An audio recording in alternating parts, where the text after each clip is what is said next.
Greetings. My name is Lou Charest. I work for Catholic Relief Services on their University Engagement team. I'm pleased to be joined today by Father Emmanuel. Can you briefly introduce yourself and offer some of your background as well as your current role as it relates to peace building? Emmanuel Ntakarutimana, as you have said, I am from Burundi. I am running a center there for the promotion of peace and reconciliation in Burundi and in the African Great Lakes region. And also I run an office for the Bishop Conference called Evangelization Office. These are some of my current commitments. Otherwise, I have been doing many things, teaching here and there in the major seminary, especially fundamental theology. I have been in formation programs for young Dominicans. I have been on our General Council for the Dominican Order in the world, with the headquarters in Rome, in Santa Sabina. I was there as a representative for Africa, and I developed some good relationship with people, including the Catholic Relief Services and the Kroc Institute in Notre Dame University, where I had a fellowship award in 2008. And it has already been more than 10 years that I collaborate with the people involved in the Catholic Peacebuilding Network. And one of those big meetings of the Catholic Peacebuilding Network was held in Burundi a few years ago. So it's an environment I am getting acquainted with. Great, thank you so much. Can you give us and share some of the recent history of Burundi, especially as it relates to conflict and your work with peace and reconciliation? What is the situation there that you're working on? I think it's something very complex. I don't see how I can be sharing this kind of thing with people within 5 to 3 minutes, because it's something deep with deep historical ingredients, and also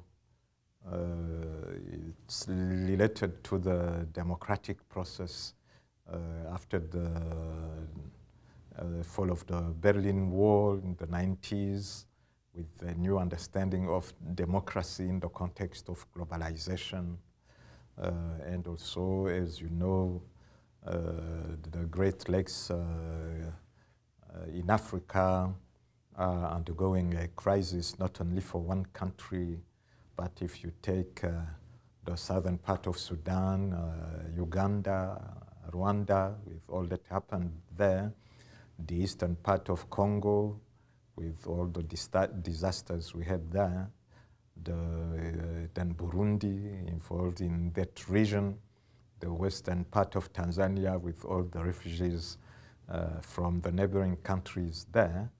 So it's something very complex. I don't think we can really get deep in understanding what is happening, taking into consideration all those elements and the deep roots, historical roots of the conflict. But we have had a few years ago conflict related to ethnic identities. For Rwanda, it led to what was considered as a genocide. For Burundi, with the political process we had a few years ago, which led to the 2000, in August 2000, peace agreement with the help of President Julius Nyerere and President Nelson Mandela, with the support of a variety of high-ranking personalities, including Bill Clinton here, we were able to manage and settle that tension around identities, making that we have had these last 15 years without trouble related to ethnic identities. But the challenge of being in agreement as a community, a national community, on values and principles related to democracy is still a challenge, even if it is a challenge everywhere.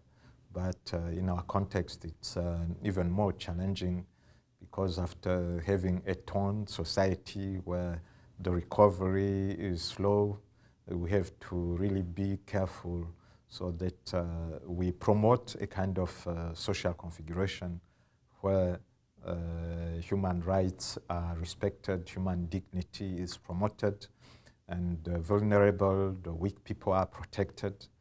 And this requires a new kind of participative leadership, but also we have many other things we have to take into consideration, like all the restructuring of the value basis which has been broken with all the wars we have had in the region. There is a veil of trauma covering the countries and dealing with trauma not only at the individual level but also at the social level, at the national level is a challenge. And people, we have to learn once again how to solve the problems, tackle conflicts in peaceful ways, and develop a new kind of leadership in the countries. And all this in the context where we are facing the challenge of development and human development, integral development in a globalized world that doesn't care for poor people having become almost useless for the growth of humanity. So we are having a variety of challenges and problems, and when we speak of peace-building work, peace-building activities, we are talking about a very holistic enterprise which needs many efforts and contribution of many people and development of synergies around the world. It's a challenging work, but we believe it has values. It is something that should be taken care of. Thank you very much. So I think your point about it really is a holistic effort, and given the factors that you mentioned, both regional conflicts, international globalization, economic factors, there are many, I think, things at play in the country, but what do you specifically do to build peace? What is your contribution, and what has your work been like recently, your role? There is an intervention at different levels. Because as a Dominican, we have set up a network for Rwanda and Burundi, but also for the Great Lakes region, where we see what the Dominican order can do to give a contribution in that context. And we think that the aspect of analysis is crucial, because sometimes people are eager to intervene out of goodwill or out of strategies, political strategies and geopolitics, without necessarily having a good understanding of the local situation. So we think that helping people really get good analysis of what is happening there is important. And also, as somebody belonging to a faith-based group, the Catholic Church, we are very much interested in the strengthening of the value basis, so that people once again, build everything on a sound value foundation so that we know what is human dignity, what is truth, what is solidarity, and also what is common good. This is something crucial we have to work on and really mobilize not only our people but also the people trying to bring some intervention in the country on that basis. Also, as we are in a faith-based community, not only working on the values, but also on developing a good relationship among people and the institutions, among groups. I think it's important to be present to the issue of conflicts and how to solve conflicts. And this requires strengthening the resilience capacity for people. And there is plenty of work to be done in the context of the Great Lakes region. And also with this veil of trauma covering the country, after restoring strongly the value basis, it becomes important also to handle the issue of trauma so that at the individual level, but also at the community level, people develop the capacity of resilience and renew with inner energy for development. And our center is doing that and also is trying to see how we can help people reflect on the needed style of leadership in the context we have now, which will be a participative leadership, which enables people to develop synergies around issues of development, issues of security, issues of human rights. And this kind of leadership has been lacking these last decades, and it becomes very necessary and urgent today to see which kind of leadership, not only within the church or within religious groups, but also within state institutions that may be caring for people, and a kind of leadership which will give enough space to the vulnerable ones, to people living with handicaps, to people traditionally despised or not considered enough, where women will get enough space, where children will get enough space. So all this needs a mobilization, and it's a peace-building effort related to prevention mainly. And then there is the whole area of identifying resources, local resources for development, and see which kind of partnership can be developed with those local resources, and also the identification of natural resources present locally, so that people can really undertake the work of development and integral development in their communities. So the work we are trying to develop there in that holistic vision of peace building is a work of accompanying communities in their historical process of development. Great, thank you. I just have one final question. For students in the United States who are learning about these issues, they'll be studying more about your country, Burundi, some of the conflicts, some of the efforts towards peace. Do you have any recommendations for the future leaders of our country, global leaders, faith leaders, business leaders that will emerge from these universities if they want to contribute to the common good and to dignity and peace?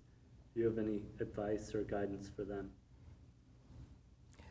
I think there is a long way, as wise people say, between reason and heart.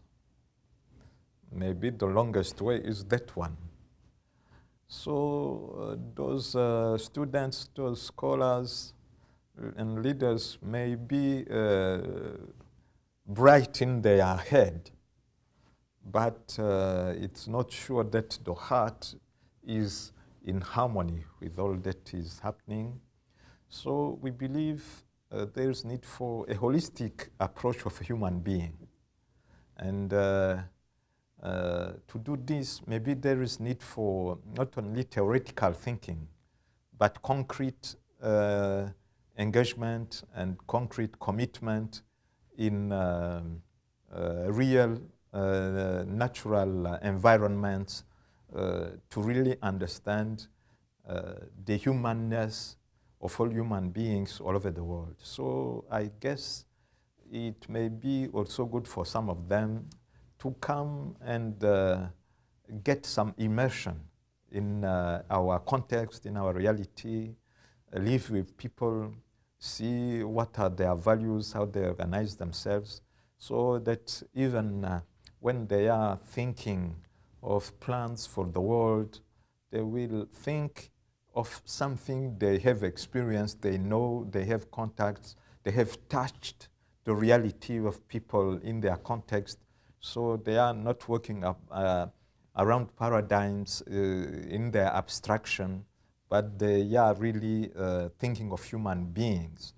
And that is even why when you are having elections here in the United States, you may know that decisions taken here may have a great impact on the rest of the world. We shall not be voting at your place, but your decisions may have impact on what is happening in our region, and it becomes important to really develop concrete contacts and have a feeling of the reality